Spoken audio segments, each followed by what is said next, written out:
होली की आत्मा। बचपन से शहर में रहने वाला मनोज इस साल होली की छुट्टियों में अपने गांव दुर्गापुर वापस आता है, जहां उसे देख पूरा गांव खुशी से झूम उठता है। जब गया था तब इतना सा था और अब देखो कितना बड़ा हो गया है। हाँ सरपंच जी, जब मैं गया था तब आप भी बहुत जवान थे और अब देखो कितने बूढ़े हो गए हैं आप। चलो चलो बढ़िया है। बच्चा घर वापस आ गया। इसी खुशी में आज रात पार्टी होगी। क्या बात है, गांव में भी पार्टियां होने लगी। वैसे अगर पार्टी की बात है तो आज क्यों सीधा होली पार्टी करते हैं। होली पार्टी की बात सुन चहल पहल में अचानक सन्नाटा छा जाता है, जिसे देख मनोज को कुछ अजीब लगता है, लेकिन तभी सरपंच बात पलट देता है। अब बहुत देर हो गई, चलो सब अपने घर चलो, पार्टी के बारे में कल सोचेंगे। मनोज भी मम्मी पापा के साथ घर आ जाता है, पर होली पार्टी और उस पर पूरे गांव की खामोशी वाली बात अभी तक उसके जहन से निकलती नहीं। पापा, होली पार्टी की बात पर सब चुप क्यों हो गए थे? अरे होगी उनकी कोई अपनी बात। मुझे गांव की पंचायत ही थोड़ी पता है। थक गया हूँ, चलो सो जाते हैं, कल बात करते हैं। पापा की बात मानते हुए मनोज भी सोने चला जाता है। आज तो छुपा लिया, लेकिन हफ्ते बाद जब होली का दिन आएगा तब इसे कैसे रोकोगे? अगली सुबह सूरज के साथ ही मनोज भी गांव घूमने निकल जाता है, जिस पर रास्ते में उसे अपनी ही उम्र के कुछ लड़के भी मिलते हैं, जिनसे दोस्ती कर अब वो उनके साथ घूमने लगता है। इसी तरह कुछ दिन बीत जाते हैं और होली नजदीक आने लगती है। दोस्तों, होली में 4 दिन ही बचे हैं, पर गांव में उसकी कोई तैयारियां क्यों नहीं दिख रही? क्योंकि यहाँ होली नहीं मनाई जाती। अरे पर ऐसा क्यों? वो राजा भूषण। अरे तुम 4 दिन के लिए आए हो, क्या इतना सोच रहे हो? चलो कुछ खाने चलते हैं। इसी के साथ एक बार फिर होली की बात को टलते हुए देख मनोज को शक होने लगता है। वो घर पहुंचते ही इंटरनेट पर अपने गांव और राजा भूषण के बारे में जानकारी निकालने लगता है। क्या? मुझे आज तक ये नहीं पता था। ऐसा कैसे? किसी ने मुझे कुछ बताया क्यों नहीं? सारी जानकारी लेने के बाद मनोज गांव वालों या अपने मम्मी पापा से कुछ पूछे बिना खुद ही उसकी सच्चाई के बारे में छानबीन करने लगता है, जिसके चलते वो राजा भूषण की हवेली में पहुंचता है। वाह, क्या हवेली है यार। पर क्या यहाँ सच में कोई भूत है? हेलो भूत जी, कोई है क्या? हम इस साल गांव में होली सेलिब्रेट कर रहे हैं, क्या आप उस पर थोड़ा इंटरव्यू देंगे? मनोज के ऐसा बोलते ही गांव में तूफान उठ जाता है और हवेली में रखी सारी चीजें हिलने लगती है। एक अदृश्य शक्ति मनोज को धक्का देकर हवेली से बाहर निकाल दरवाजा बंद कर लेती है। ये सब देख मनोज हैरान रह जाता है। क्या अभी मुझे हवा ने धक्का देकर बाहर निकाल दिया?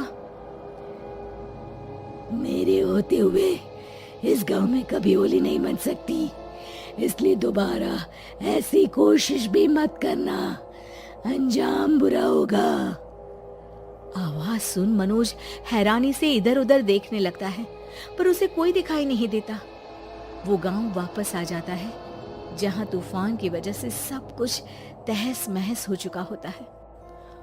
आखिर ये तूफान आया कैसे? ना ऐसा कोई मौसम था और ना ही हमने होली का त्योहार मनाने की बात की थी। सरपंच की बात पर कोई रिएक्शन दिए बिना मनोज चुपचाप अपने घर चला जाता है।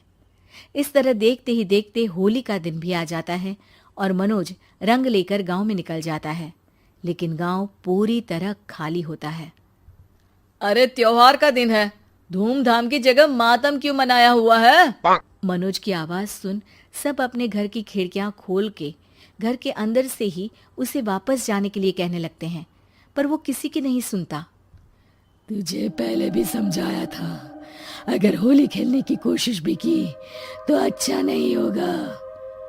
अरे बात मान लो बेटा, तुम्हें सच नहीं पता। मुझे सब पता है। सालों पहले इस राजा ने एक अंधविश्वास फैलाया और आप लोग आज तक उसे मानते आ रहे हो। अरे बेटा, जब तुम पैदा भी नहीं हुए थे उससे भी बहुत पहले से इस गांव पर होली का श्राप है। अगर गांव में होली का त्योहार मनाया जाता है तो प्रलय आना पक्की बात होती है।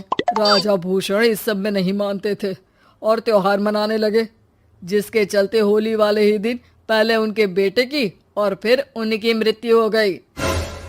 तभी से गांव की रक्षा के लिए उनकी आत्मा उस हवेली में रह रही है। सबकी बातें सुन मनोज उलझन में पड़ जाता है। सोचना भी मत मनोज, अगर तुमने इस परंपरा को तोड़ने की कोशिश भी की तो उसका परिणाम इस गांव और गांव के लोगों के लिए अच्छा नहीं होगा। मुझे भी यकीन नहीं हो रहा कि आप लोग एक बेतुकी बात को मानकर सालों से रंगों के त्योहार को मातम की तरह मनाते आ रहे हो। मनोज किसी की कोई बात ना मानते हुए पूरे गांव में रंग बिखेर देता है, जिसके तुरंत बाद वहां तूफान के साथ बिजलियां गरजने लगती है। अचानक मौसम में ऐसा बदलाव देख जहां मनोज कंफ्यूजन में आ जाता है, वहीं गांव वाले डर से सहम जाते हैं।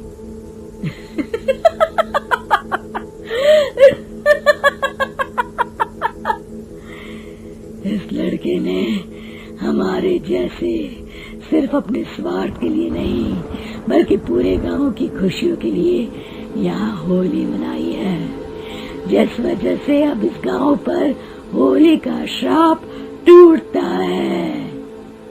ऐसा बोलकर राजा का भूत वहां से गायब हो जाता है, जिसके बाद गांव के लोग धूमधाम से होली मनाते हैं।